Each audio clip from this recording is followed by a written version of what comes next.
Eh bien bonjour à tous, aujourd'hui on se retrouve pour une nouvelle vidéo et aujourd'hui nous allons voir comment installer l'hyperviseur EXSI et comment installer une machine virtuelle Arc. Donc c'est un tuto qui va être assez complet, qui va prendre peut-être un petit peu de temps, mais c'est pas grave, on va essayer de faire ça bien et vite.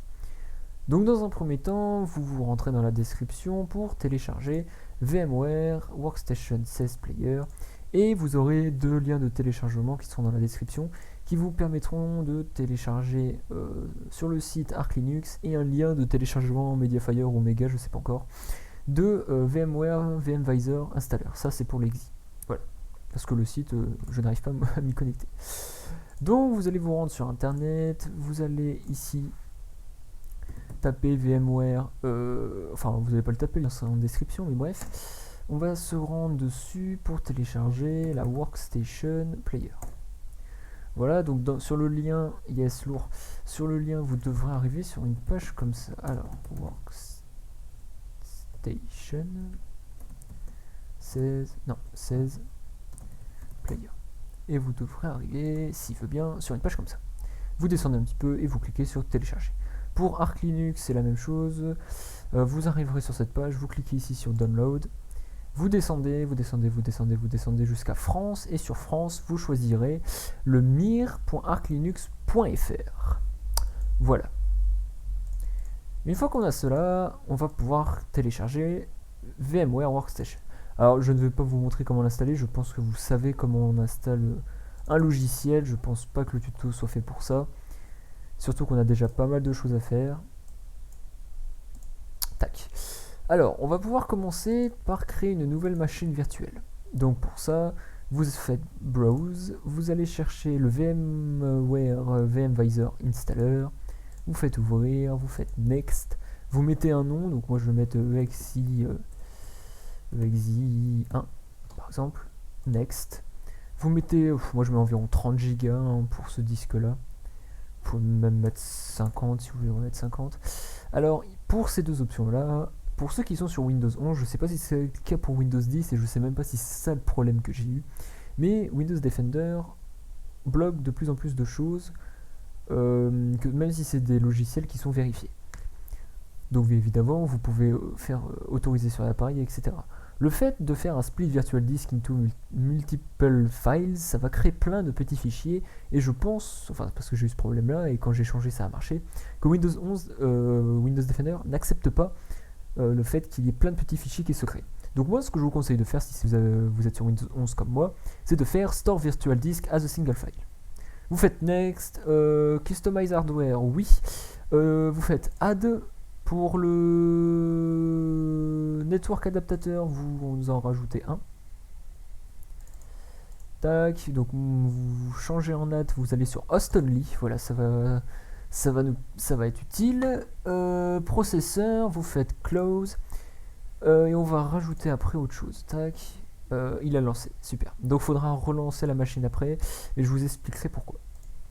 Donc là, ça va être très simple, nous allons commencer par installer EXI. Enfin, en tout cas, sur la machine. Donc ça va pas être l'installation la plus longue, je pense que ça va être Arch Linux, parce qu'il y a énormément de commandes à faire, donc j'essaierai de vous les expliquer au maximum. Donc c'est surtout ça qui prendra le plus de temps, je pense. Là encore, ça va aller. Je pense que je vais peut-être faire une petite coupure le temps que cet écran se termine de charger, parce qu'il met un petit peu de temps aussi. Et on se retrouvera quand on sera sur une autre fenêtre. Donc, à tout de suite. Voilà, donc une fois que vous êtes arrivé sur cette fenêtre, nous allons pouvoir commencer à réaliser l'installation d'EXI. Pour cela, on a juste à suivre les étapes qui sont écrites à l'écran, ce ne sont pas les plus compliquées. Donc entrée, F11, voilà, donc là il est en train de nous chercher un périphérique, donc nous on l'a créé, donc il va le trouver, le voilà. Là on va chercher le clavier français, voilà. Root password, alors il est assez important celui-là, car c'est celui-là qui va nous permettre d'accéder à la page d'administration d'EXI. Donc il ne va pas vous demander un mot de passe très simple, il va quand même falloir un mot de passe un petit peu plus sécurisé que root ou quelque chose comme ça. Donc moi je vais mettre ça. Ah oui, pour ceux qui n'ont jamais fait de la virtualisation, sachez que si jamais vous avez des chiffres avec votre pavé numérique, il faut le réactiver en fait, car il est désactivé. Voilà, je me suis fait avoir plusieurs fois, donc n'oubliez pas de réactiver votre pavé numérique. j'arrive plus à taper le mot de passe. Non, putain. Attendez, je suis pas doué. Voilà. Voilà. Password match, F11. Et voilà. Là aussi, c'est pas très long. Ça dépend encore une fois de la machine. Mais ça devrait aller. Donc là, on ne devrait pas attendre trop longtemps, je pense.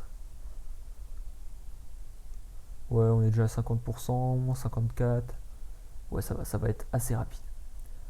Et une fois que l'installation sera terminée, nous allons redémarrer la machine pour une bonne raison, pour une très bonne raison, tout simplement.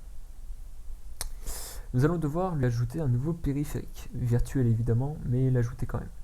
Ce sera important pour la suite. Enfin, ce sera pas vraiment important pour la suite, mais c'est juste que, enfin, l'explication, vous allez comprendre. En fait, ce que l'on va faire, c'est que l'on va, tac, ça on est obligé de le faire de toute façon, on va devoir ajouter un nouveau disque, un nouveau hard disk à notre machine. Donc allez, on va dire 50 Go. Pourquoi on va faire ça? Tout simplement car le premier disque que l'on a créé était pour l'installation d'Exi. Maintenant, nous allons créer un deuxième hard disk qui lui va stocker nos machines. Donc imaginons que vous voulez installer deux Kali Linux. Kali Linux, ça prend environ, la bonne version prend 30 Go je crois.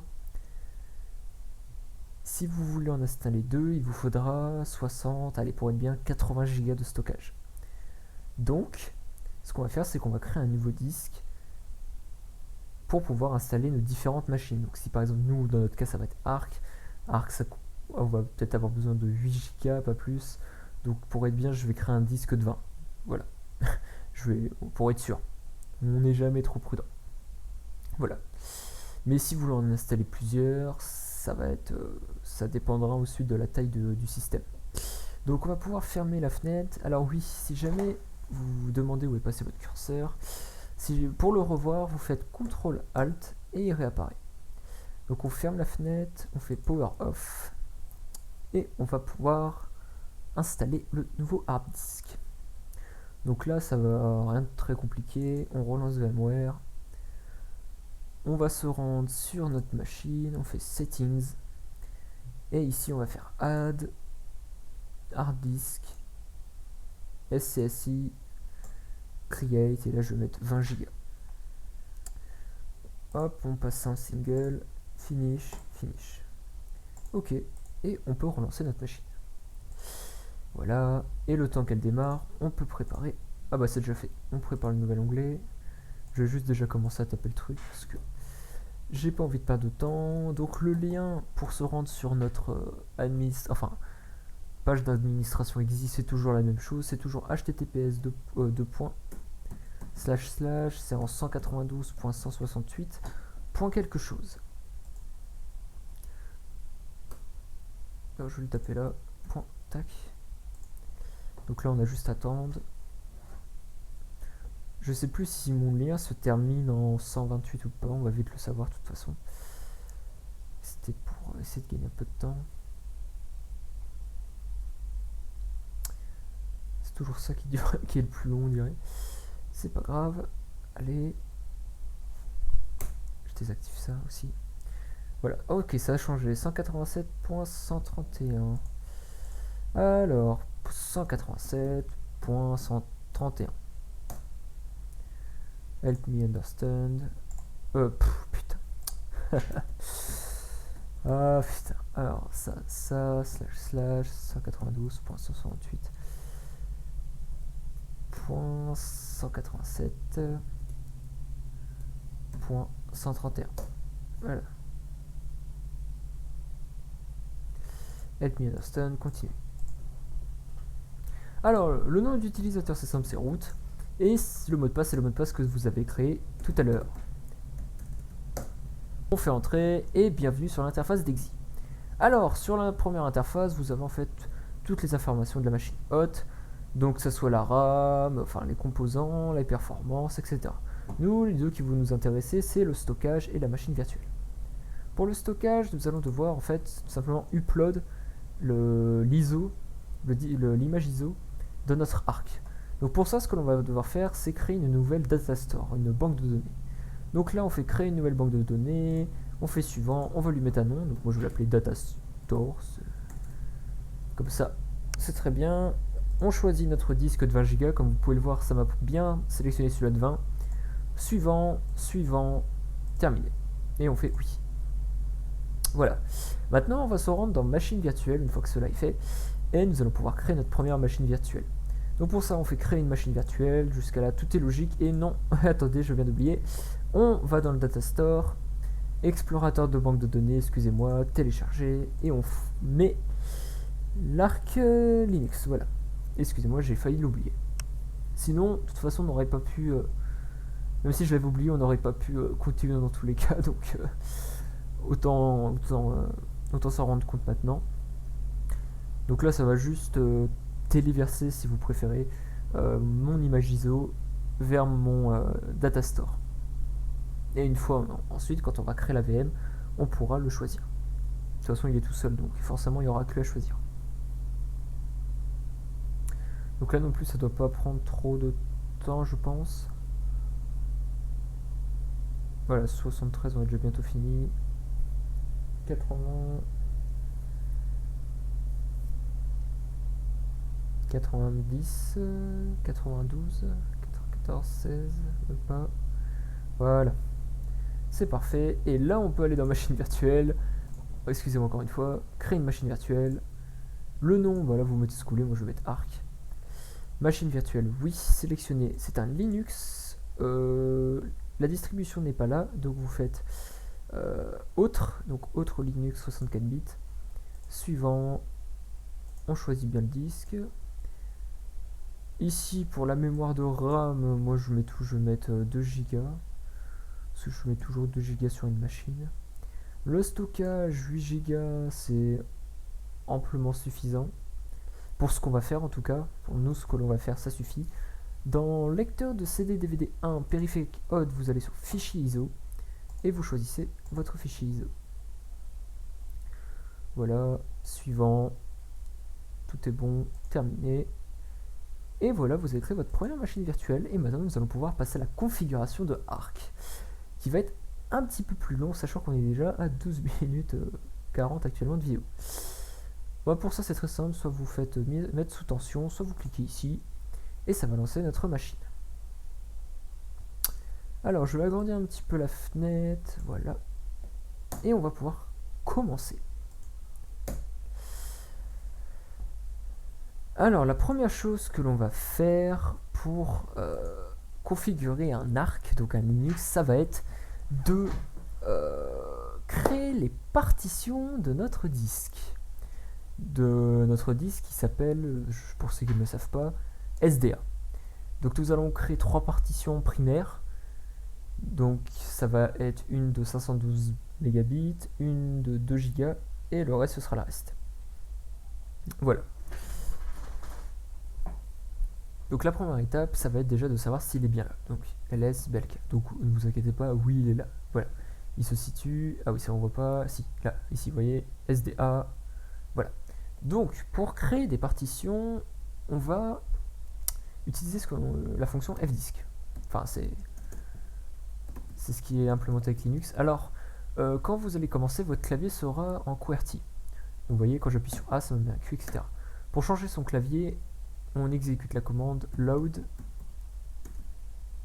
keys fr. Voilà, donc là, quand j'appuie sur A, ça me met un A, un Q, c'est un Q, Z, W, etc. Et là, on va pouvoir utiliser fdisk. Fdisk, et vous allez chercher le SDA. Donc le SDA se situe à la racine dans le dossier dev et SDA. Et entrer. Voilà. Maintenant, pour créer une première partition, nous allons appuyer sur la touche N et faire entrer. Et là, les étapes sont assez simples. On fait P pour primary. Ici, en default, on met oui. Donc, tac. On commence à 2048. Oui. Et ici, pour dire la taille de notre partition, on fait plus 512. Et on met M majuscule pour mégabits. Voilà. Et là, on a créé notre première partition. Maintenant, on va créer la deuxième. Toujours pareil. N, P, entrée, entrée, plus 2G majuscule, entrée. Et notre dernière, c'est très simple, c'est N, P, et que des entrées. 1, 2, 3. Et voilà, là on a créé nos partitions. Maintenant la deuxième étape, ça va être déjà de quitter ça. Donc pour quitter on fait W pour write. Et write ça va en fait sauvegarder, vous voyez, syncing disk. Voilà. Maintenant la deuxième étape, ça va être de les formater et de créer une table de format. Pourquoi? Car une fois que nos disques sont formatés et créés, on ne peut pas les utiliser comme ça facilement. On va devoir utiliser des tables de format, donc c'est-à-dire qu'on va avoir un premier disque qui sera au format EXT4, un deuxième en FAT32 et un autre qui sera en swap. Donc comment on va les choisir? C'est assez simple. Le troisième sera le EXT4, donc pour ceux qui ne savent pas ce qu'est comment dire, le EXT4, etc.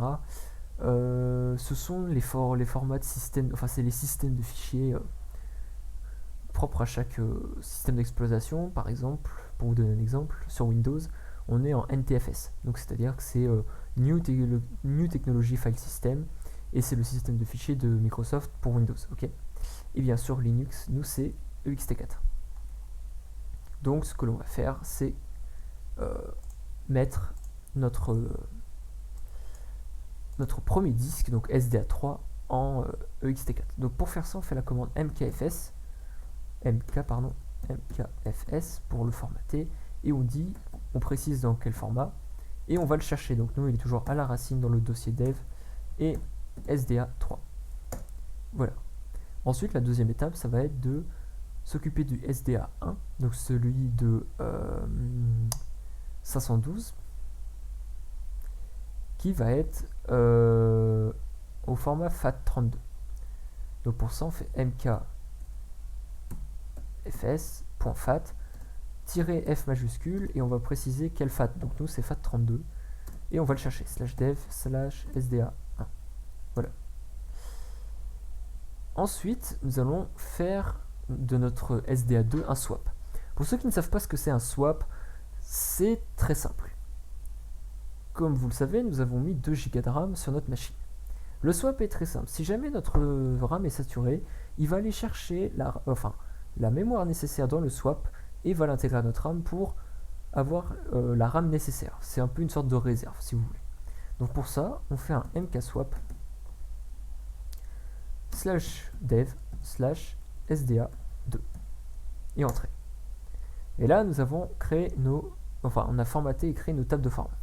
Maintenant, ce que nous allons faire, c'est monter les partitions. Donc pour ça, on va faire un mount /dev /sda3 du coup, et on va utiliser le mnt, puisqu'en fait, dans le ISO, c'est le seul dossier qui est vide. Donc, c'est celui-là qu'on va utiliser. On va créer à l'intérieur, donc c'est une des commandes très connues, très importante à connaître pour Linux, c'est mkdir, qui va créer un dossier tout simplement, et on dit qu'on veut le créer à la racine dans le dossier mnt, et on va créer le dossier boot. Voilà, on fait entrer. Maintenant, on va lier le dossier boot, à notre SDA1. Donc pour ça, on va mount, on précise quelle partition on veut. Donc nous, c'est /dev /sda1, et on veut le lier au mnt /boot. Voilà. Maintenant, l'autre étape, ça va être de s'occuper du SDA2. On l'a créé en swap, mais on ne l'a pas activé. Donc on va tout simplement activer le swap. Donc pour ça, on fait SAWP, on, voilà, tout collé, swap on, /dev /sda2. Voilà. Jusqu'à là, c'est pas très compliqué. Voilà, on a créé nos partitions, on les a formatées, on a créé la table de format, et on vient de monter les partitions. Voilà. Maintenant, ce que l'on va faire, c'est on va installer les packages de Linux, le minimum nécessaire pour qu'un Linux fonctionne. Donc pour ça, on va créer une nouvelle racine arc dans le dossier mnt. Pour faire ça, on va tout simplement utiliser la commande backstrap, qui va nous permettre d'aller télécharger les caches. Dans le /mnt, on veut une base de Linux, et on veut un Linux firmware. Donc c'est vraiment le minimum nécessaire pour qu'un Linux fonctionne, que ce soit au niveau réseau, etc. Firmware, et on entre. Et là, ça va être la partie un peu longue. Ça va nous installer tous les trucs de base. Donc, je vais faire une petite coupure et je vous retrouve dès que tout cela est installé. Voilà, donc une fois que l'installation est terminée, on va pouvoir passer à l'étape suivante. Voilà, donc normalement vous n'avez pas eu d'erreur, voilà, normalement tout s'est très bien passé. Si vous en avez eu, n'hésitez pas à me le dire dans les commentaires et j'essaierai de vous venir en aide. Maintenant, ce que l'on va faire, c'est que l'on va générer un fstab. Qu'est-ce que c'est qu'un fstab? C'est tout simplement un fichier qui contient nos points de montage pour qu'il se monte au démarrage. En fait, ça va nous éviter de faire à chaque fois les mêmes commandes. Voilà, c'est un peu on va dire un fichier qui crée, euh, qui crée quelque chose d'automatique pour nos points de montage. Pour ça, on va utiliser la commande gen fstab. Alors, si je tape, c'est peut-être mieux. Donc gen fstab -u et on précise à quel endroit. Ah non, il faut que je mette aussi /mnt, pardon. Et là, on précise, on enregistre et on précise à quel endroit on veut que ça se range. Donc à la racine, dans le dossier mnt, etc. Enfin etc. et fstab. Voilà. Donc c'est un fichier qui contient nos points de montage pour qu'il se crée de manière automatique quand on démarre. Voilà. Maintenant, ce que l'on va faire, c'est que on va rentrer dans notre nouvelle racine. C'est-à-dire que on va dire à notre machine que la racine devient mnt. En fait, ce n'est plus le slash qui est juste devant, ça va devenir notre mnt. Pour cela, on va exécuter la commande arc-chroot, donc chroot si vous préférez, et on dit tout simplement que ça va devenir /mnt, notre racine. On rentre dedans si vous voulez. Bam, voilà.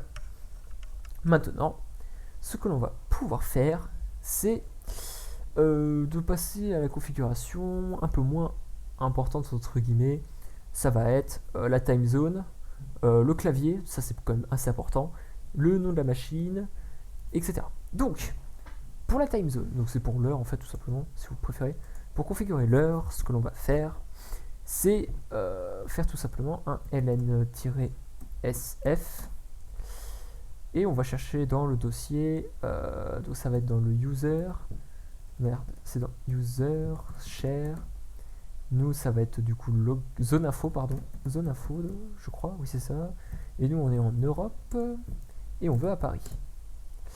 Et on dit qu'on veut mettre ça dans le dossier /, etc. Enfin, etc, pardon, et local. Non, pas localgen, localitem. Localgen, on y reviendra un peu plus tard. Voilà. Et maintenant, on va pouvoir faire la commande hwclock, hardware clock, et on veut syst ohc. Voilà. Donc l'heure est générée. Maintenant, on va pouvoir passer à l'agencement du clavier. Alors, pourquoi passer à l'agencement du clavier alors que tout à l'heure, nous avons fait la commande loadkeys fr. Tout simplement parce que le loadkeys fr n'est pas permanent. Voilà, c'est une fois qu'on aura redémarré notre machine, si on n'a pas configuré l'agencement, il reviendra en QWERTY. Donc pour faire ça, c'est très simple. On va se rendre dans le local.gen et on va le modifier. Alors, il faut savoir que sur un arc, nous n'avons pas d'éditeur de texte. Donc c'est-à-dire qu'on n'a ni nano, comme vous pouvez le voir, ni vim. Ce que moi je vous conseille de faire, ça va être, alors pour ceux qui ne sont pas à l'aise avec Vim, vous pouvez prendre Nano, il n'y a pas de problème. Moi dans mon cas, en tout cas, je vais installer Vim. Donc pour ça, on va faire pacman. Donc pacman c'est l'équivalent du apt-get si vous voulez. Donc je vais déjà faire une mise à jour, donc c'est SY dans mes souvenirs. Voilà, donc je fais juste la petite mise à jour. Et ensuite on va faire pacman-s. Et on va dire vim. Yes. Voilà, comme ça, il n'y a pas de problème. On va faire un petit clear aussi. Voilà, pour que ça soit un petit peu plus propre à l'écran. Maintenant, ce que l'on va faire, du coup, ça va être vim. Et on va chercher le dossier local.gen. Donc, local.gen se situe à la racine, dans le dossier, etc. Et local.gen. Alors, pour ceux qui utilisent Vim et qui viennent d'installer Vim avec moi, et qui n'y connaissent pas, la première chose que vous allez faire, je vais un peu vous expliquer Vim d'abord. Alors c'est un éditeur de texte qui est comme Nano, mais qui est bien plus puissant, mais qui est un peu plus complexe. C'est-à-dire que Nano, vous pouvez directement taper dedans, alors que pour Vim, il faut connaître des raccourcis clavier. Par exemple, vous ne pouvez pas écrire dans Vim, enfin là oui, mais je vais vous expliquer pourquoi. Vous ne pouvez pas écrire dans Vim si vous n'avez pas activé l'insertion. Pour activer l'insertion, il faut appuyer soit sur A, soit sur I. Pour quitter l'insertion, c'est échappe. Et ensuite, pour quitter l'interface, c'est 2 points Q pour quitter, 2.w pour enregistrer, c'est les deux plus importantes. Donc si vous voulez enregistrer, quitter, vous faites WQ. Voilà. Là, nous, déjà, ce qu'on va chercher, c'est le français. Donc pour chercher le français, vous tapez slash fr en minuscule, tiré du 8, fr majuscule. Voilà, vous faites entrée et vous faites A ou I, c'est comme vous voulez. Et là, nous allons pouvoir écrire. Alors, écrire, on va rien écrire du tout, on va tout simplement retirer le dièse qui est juste là. On fait échappe, 2.wq, et on peut quitter. Voilà.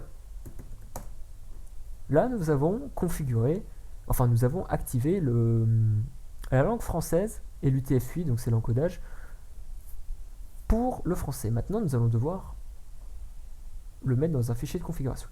Pour ça, on refait vim /etc, et cette fois-ci, ça va être local.conf, /local.conf.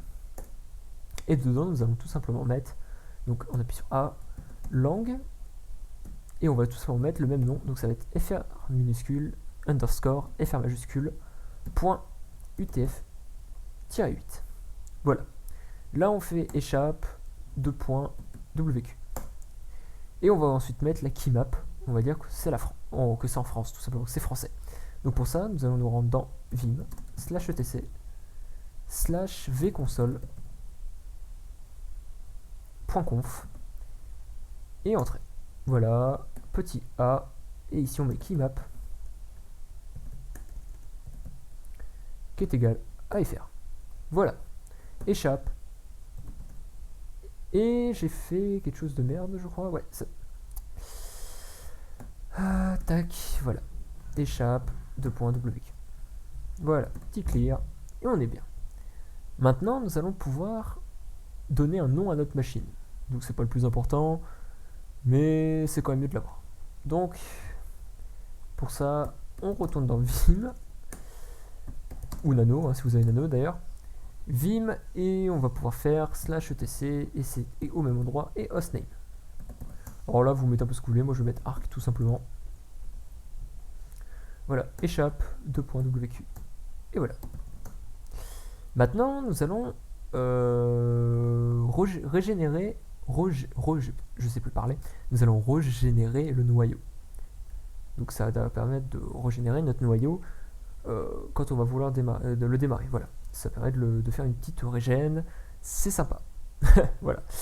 Pour ça, on utilise la commande mkinit cpio, tac, et -p. Et voilà, là ça va nous régénérer notre noyau. Et c'est parfait, un petit clear, tout est bon. Maintenant nous allons mettre un mot de passe pour notre route. Pour ça, on fait password, donc pass wd. Et là, moi je vais mettre, voilà, merde. Voilà, c'est parfait. Et maintenant nous allons installer comme quelque chose d'assez important, c'est notre bootloader grub. Pour ça, c'est la même commande que pour installer Vim, c'est pacman -s et grub. On fait yes. Donc là, on va installer le package et on va installer grub. Donc pour ça, grub, nous allons installer grub. Donc c'est grub-install -target. Donc nous, notre architecture cible, c'est i386 PC. Voilà, faut le savoir. Tac, c'est pas moi qui l'invente, vous inquiétez pas. C'est bien i386-PC. On va mettre comme option le noflippy. Tac. Donc le noflippy, c'est pour préciser à notre machine qu'on n'a pas de lecteur de disquette. Donc c'est pas flippy d'ailleurs, c'est floppy, excusez-moi. Heureusement je me relis. Et on va mettre comme quoi on veut un recheck quand ce sera fait. Et ça s'installe dans le /dev/sda. Voilà. Donc target, on précise l'architecture de notre machine. Le noflippy, c'est pour dire qu'il n'y a pas de lecteur de disquette. Et le recheck, c'est pour faire une vérification. Et on installe. Voilà, c'est plus rapide que ce que j'aurais cru. Et maintenant, nous allons pouvoir configurer grub. Donc ça, c'est assez simple. Grub-mkconfig -o /boot /boot/grub et que je me trompe pas, ah oui, grub.cfg. Voilà, c'est nickel. Et maintenant, nous allons sortir de notre chroot de tout à l'heure. Pour ça, on fait un petit exit. Voilà, voilà, le slash a disparu. Nous sommes revenus à la racine. Et maintenant, nous allons pouvoir démonter les points de montage, puisque de toute façon, ils sont dans notre fstab. Donc pour ça, on utilise la commande amount-r /mnt. Voilà. Et maintenant, on peut éteindre, enfin redémarrer la machine si vous voulez, avec un système ctl power off.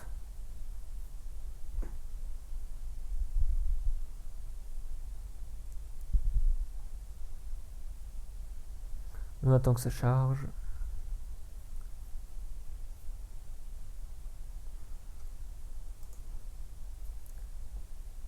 Bam.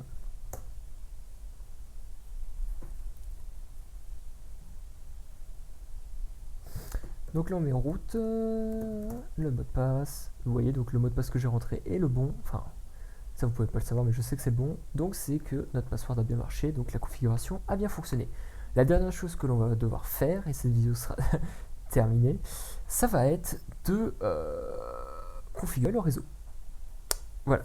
Donc là, on n'a pas de routeur virtuel. Ça, on fera ça on fera ça dans une prochaine vidéo. Mais pour configurer le réseau, ça va être assez simple. On va faire un IPA déjà. Tac. Et nous, c'est ENS33. C'est le nom de notre réseau, car c'est le seul que l'on a. Et pour ça, on va se rendre avec Vim dans etc. /systemd /network /10-ens33 du coup .network. Et on va pouvoir écrire match. On précise le nom de notre carte. Donc nous c'est que je dise pas de conneries. Nous c'est pas comme ça. C'est bien ce que je vous disais. Alors les majuscules sont importantes, donc il faut les respecter. Hein. ENS33 et en dessous on précise si notre DHCP est statique ou automatique. Moi je vais mettre IPv4. DHCP est égal à IPv4. Et voilà. Échappe. Et encore une fois, je mets une étoile.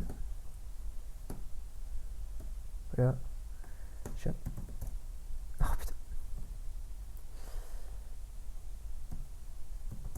Et voilà. Et voilà, notre machine virtuelle est configurée, Arc est configuré, Exi est configuré également. Donc voilà, j'espère que cette cette vidéo vous aura plu. C'était une vidéo assez longue, mais qui est assez complète, je pense. Dans une prochaine vidéo, je vais vous montrer comment installer encore une fois Arc, mais cette fois-ci sur Proxmox. Donc je pense que je referai pas toute l'installation de Arc. Ah si, car il y aura une petite subtilité. Donc si, on le fera. Ça va être une vidéo encore plus complète, car on va avoir besoin d'un routeur, donc de créer un routeur virtuel. On va passer par VirtualBox. Donc ça sera une vidéo un peu plus longue, il y aura un peu plus de complexité, ça sera cool je pense.